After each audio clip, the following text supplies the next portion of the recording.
여러분들이 생각하는 것처럼 버려진 아이들이 아니에요.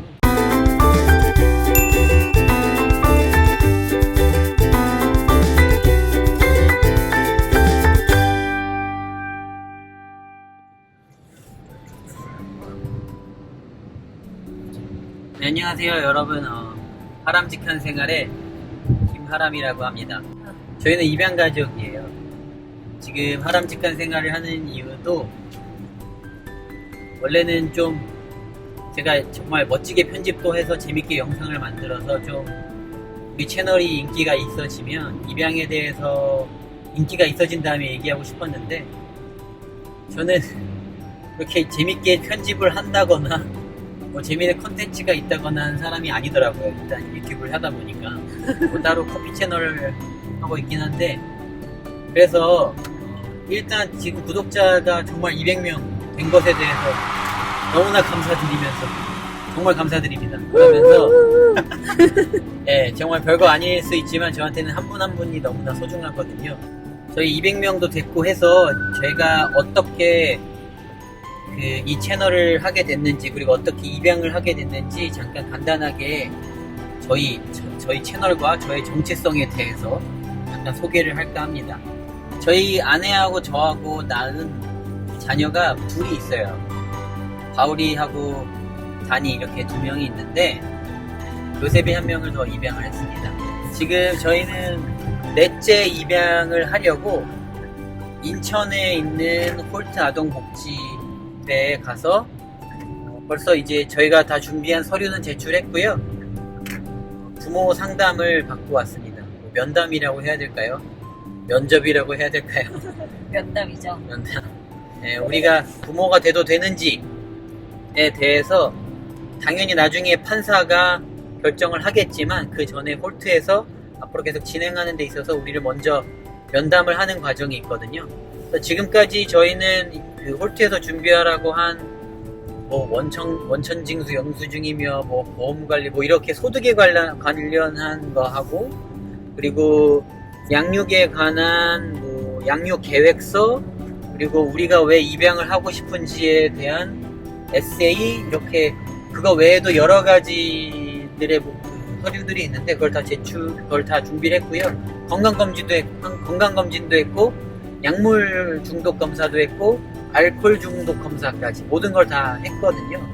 그래서 오늘 다 제출한 다음에 간단한 심리 검사를 하면서 이제 우리가 어떻게 할 만한 사람인가 아닌가를 홀트에서 판단을 하시겠죠.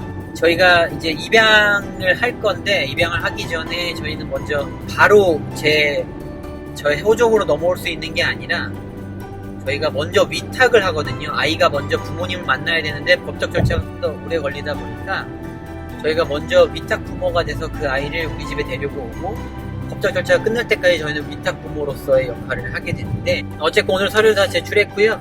아직 앞으로 남은 것들이 있어요. 뭐 부모 교육을 한다거나, 그리고 우리 가정 방문을 하고, 그리고 뭐 다른 좀 몇 가지에 관련 그 절차들이 있는데 그걸 다 밟고 나면 위탁하는 날짜를 받게 되고요. 법적인 절차, 그러니까 제호적으로 들어올 때까지 시간이 오래 걸리니까 그 아이가 우리 가족에 빨리 오면 올수록 좋잖아요. 그러니까 먼저 위탁 부모가 돼서 법적 절차가 끝날 때까지 저희가 위탁 부모로서의 역할을 하게 될 겁니다. 근데 아직 위탁하는 날짜는 모든 절차가 다 끝난 다음에 받게 될 거예요. 저희가 아이가 둘이나 있는데 입양을 했다, 아니 아이가 없다고 하더라도 입양을 한다 그러면 사람들이 굉장히 의아해 하고요. 왜 입양을 하는지에 대해서 많이 물어봐요. 뭐 물론 우리가 아는 되게 유명하신 분들, 뭐 신혜라 님도 입양을 하셨죠. 그리고 그분도 있고, 제가 되게 좋아하는 많은 분들, 제가 그 롤모델로 삼고 있는 그런 분들도 입양을 해서 저한테도 그런 영향력이 있어서 입양을 하게 됐는데, 사람들이 입양을 한다고 했을 때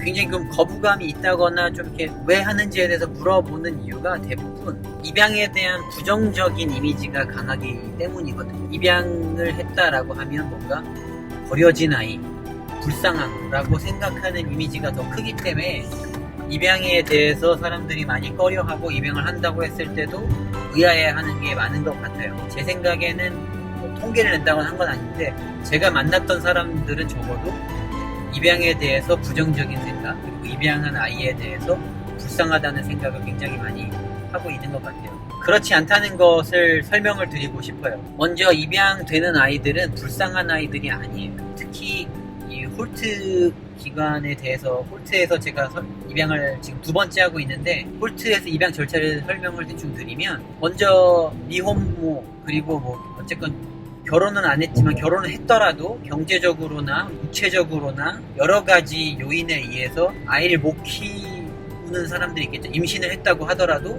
아이를 키울 수 있는 여건이 아닌 사람들이 있겠죠. 그런 부모들이 일단 선택의 기로에 놓여요. 중절 수술을 할 것인지 아니면 출산을 할 것인지에 대한 선택의 기로에 놓이게 돼요. 근데 입양을 보내기 위해서는 일단 먼저 낳기로 결정을 해야겠죠. 한 번 선택을 벌써 한 거예요. 낳겠다라고 선택을 한 거예요. 그리고 낳을 때쯤 돼서 이제 진짜 내가 입양을 보낼 것인가 아닌가에 대해서 고민을 하게 되고, 입양을 보내는 게 옳다라는 선택을 하게 돼요. 왜냐면 자기가 처한 상황에서 아이를 키우는 게 오히려 저 아이한테 더 안 좋을 수 있다라는 것을 이 부모들도 알고 있기 때문에 선택을 해야 되거든요. 이 아이한테 최고는 무엇인가? 과연 내가 키우는 게 최선인가? 아니면 이 아이를 잘 키워줄 수 있는 최고의 부모한테 보내주는 게 최선인가? 근데 이 부모는 선택을 하는 거죠. 이 아이를 잘 키울 수 있는 가장 좋은 가정 환경으로 보내는 것이 이 아이한테는 최선이다라는 선택을 하게 됩니다. 그러니까 벌써 2번의 선택을 했어요. 중절 수술을 할까 낳을까? 낳기로 한 거고, 그럼 내가 키우는 게 옳을까?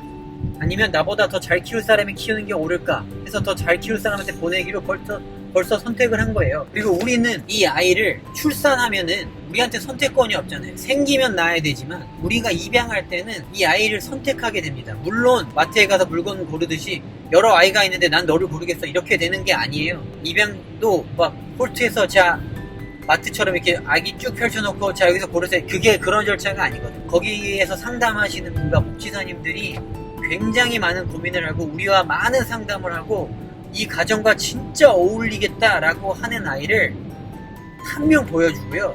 네, 그래서 여러분들이 생각하는 것처럼 버려진 아이들이 아니에요. 그리고 한국의 법적인 절차가 그렇게 호락호락하게 버리게 하지 않습니다. 왜냐면 입양을 보내려면 이 아이는 무조건 호적에 들어가야 해요. 누군가의 호적에 들어가야 돼요. 호적에 넣지 않고 입양을 보낼 수가 없어요. 호적에 들어가 있지 않는 애들은 입양 자격조차가 안 돼요. 그래서 이 아이를 내 호적에 넣지 않고 그냥 버리고 도망갈 수가 없어요. 어쨌건 내가 입양을 보내겠다라고 한 아이들은 버려진 아이들이 아닌 거예요. 그래서 여러분들이 생각했을 때 지금 그러면은 베이비박스에 두고 간 애들은 버려진 애들이겠네 라고 생각하실 수도 있는데 그렇지가 않아요. 여러분들 그 미혼모들 무슨 죄가 있습니까? 똑같이 여기서 혼전 순결 지킨 사람이 어디 있어요. 그럼에도 불구하고 우리는 운이 좋게 혼전 임신을 하지 않았던 것 뿐이잖아요. 미혼모들이 무슨 죄가 있겠어요. 그냥 임신을 한 거예요. 임신을 했는데 지금 앞이 창창한데 이걸 호적에 넣는 순간 아시잖아요. 여성들의 굉장히 미래가 굉장히 많이 갇히게 되는 거. 그렇기 때문에 어쩔 수 없이 호적에 넣는 것을 하지 않으려고 여러분들 베이비박스가 서울에 있는데요. 제주도에서 비행기 타고 옵니다. 지방에서 먼 길을 와요. 그걸 어떻게 버렸다고 할 수가 있겠습니까? 우리는 법이 완벽하다는 전제하에 살아야겠지만 어쨌건 미혼모들이 자기에게 호적에 넣는 것이 굉장히 부담스러워요. 물론 입양을 보내고 나면 호적에서 흔적도 없이 사라지게 만들어주긴 하지만 또 거기서 문제가 그럼 언제 그 호적에서 지워지는데 이게 또 생겨요. 그 지워지는 시기가 얼마나 빠른데 그 사이에 또 무슨 일이 벌어질지 모르는 거잖아요. 그러니까 참 그 미혼모들이 참 너무 제가 정말 생각만 해도 눈물이 나고 아쉽습니다. 그런 쓰레기 같은 남자들, 그냥 도망가는 남자들이 있고, 물론 같이 홀트에서 입양을 보내는 것을 절차를 점점 밟으면서 함께 해주는 아버지들도 있어서 정말 훌륭하신 분들도 있지만 대부분의 그 미혼모들이 혼자서 고통을 안고 낑낑 안고 살아요. 여러분들 그런 분들한테 손가락질 하지 않았으면 좋겠습니다. 그리고 입양한 아이들이 불쌍하다라고 생각하지 않았으면 좋겠어요. 우리가 낳은 애들보다 훨씬 더 많은 선택이 이루어집니다. 그리고 아빠들은 저도 첫째, 둘째를 낳아봐서 아는데요. 아빠들은 엄마들과 같이 10개월 동안 아기를 배에다가 넣고 이렇게 같이 소통하고 이게 교감하고 있지 않기 때문에 아이가 탁 나왔을 때 내가 입양한 아이를 데려오는 것과 별반 다를 차이가 없는 느낌이 듭니다. 정말 이해가 내인가? 라는 생각이 들어요. 경험해보셔서 알잖아요, 아버. 그리고 이제 처음 태어나자마자 나랑 너무 똑같이 생겨가지고 저희 아들이 그랬는데 진짜 빼박인 아이들이 물론 있긴 하지만 물론 그때도 이게 진짜 내인가? 진짜 내 맞아? 이게 정말 저한테는 꽤 오래 갔거든요.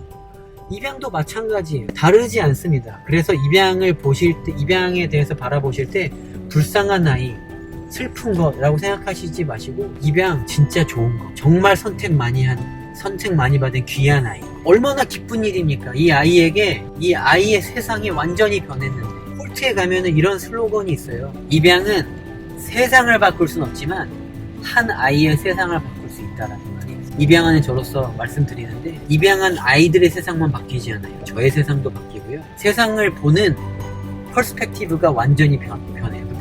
패러다임이 완전히 변해요. 저는 여러분들에게 사랑이 많으시다면, 그리고 육아를 하시는데 나는 좀 좋은 부모인 것 같아 라는 생각이 있으신 분이 있으시다면 꼭 입양을 하셨으면 좋겠어요. 그리고 입양도 했고 실제로 제 친자도 있는 사람으로서 말씀드리는데 절대 그 마음이 다르지 않습니다. 여러분 망설이신다면 망설이지 마시고요. 주변에 입양을 한 사람이 있다면 그 사람들에 대해서 와 대단하다라고 생각하지 마시고 그냥 가정을 이루는 하나의 수단에 불과하다는 거. 여러분들 결혼하셨잖아요. 결혼도 남남인데 내 가족으로 만든 거고요. 입양도 원래 남남이었는데 내 가족으로 만드는 거예요. 입양에 대해서 부정적인 이미지, 입양된 아이들에 대해서 불쌍하다는 생각이 있었다면 지금 오늘부터 그 패러다임이 변하셨으면 좋겠고요. 이 하람직한 생활, 앞으로 우리 입양 가족이 어떻게 살아가는지, 앞으로 남은 입양 절차는 어떻게 진행되고 있는지에 대해서 공유할 테니까 많이 좋아요 눌러주시고 구독 눌러주시고 그리고 알림 설정 해주셔서 우리 입양에 대해서 정말 선한 정보가 많이 퍼질 수 있으면 좋겠습니다. 지금 인스타그램에 입양이라고 검색하잖아요. 동물만 나와요. 저는 사람이 강아지, 고양이보다 먼저라고 생각합니다. 강아지, 고양이를 입양한다, 애완동물 입양한다라고 하시는 분들이 잘못됐다고 생각하지 않아요. 하지만 적어도 입양이라고 했을 때 저는 사람이 먼저 나오는 세상이 됐으면 좋겠습니다.